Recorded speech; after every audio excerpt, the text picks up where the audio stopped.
E qua Ai Lumini comincia a sbalinar barra fiocar.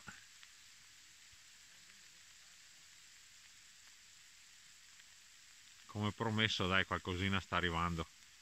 Non risolverà i problemi avuti finora, però da oggi ai prossimi giorni qualcosa può dare a cambiare. Vi saluto, ciao ciao!